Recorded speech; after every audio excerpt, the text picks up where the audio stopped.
Ladies and gentlemen, distinguished guests, how can Europe be better connected through the transport infrastructure and logistics? This was the first item on our agenda today. And of course, Europe can become better connected through transport infrastructure and logistics by adopting a multi-approach that prioritizes modernized integration and sustainability. First of all, we have to modernize and enhance the trans-European transport network, which is a key factor. This network, which spans across the continent, needs to be upgraded, especially in the eastern part of Europe and in the peripheral regions.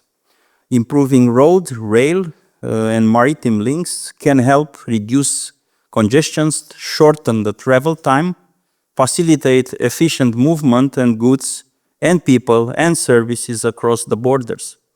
So this has a clear impact on the economic side of Europe.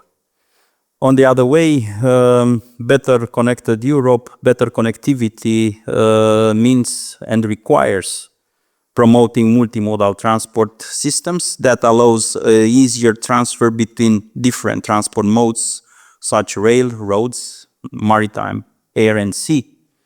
And of course, this is not an easy task. There is a lot of change over the years, especially in our country, where many years the rail transport, for instance, was marginal, was not so well financed, and suddenly over the years we receive a lot of programs and projects, and we have to cope with this important challenge. On the other side, the question if the 3 Cs initiative has a role in improving the connectivity between Adriatic, Baltic and Black Sea.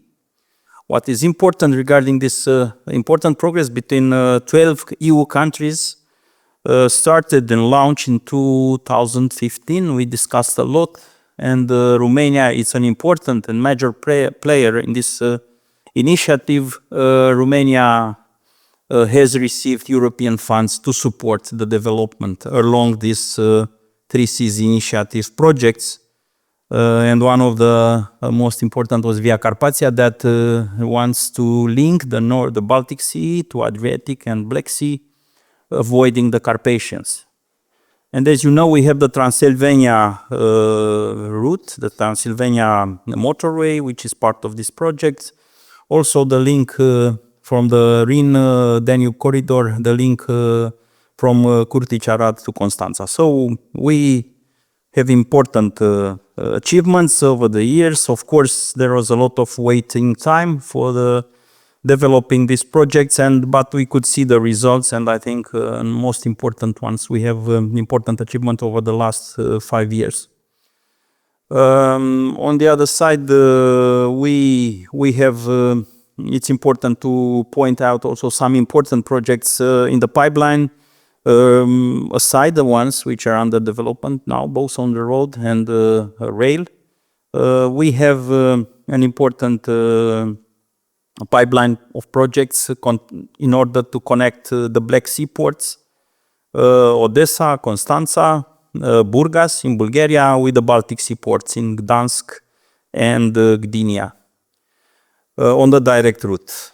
Also, the branches of this route from multimodal corridor from Gdansk to Constanța represent the fastest connection between the two ports, considering that difficult mountain section that will be avoided.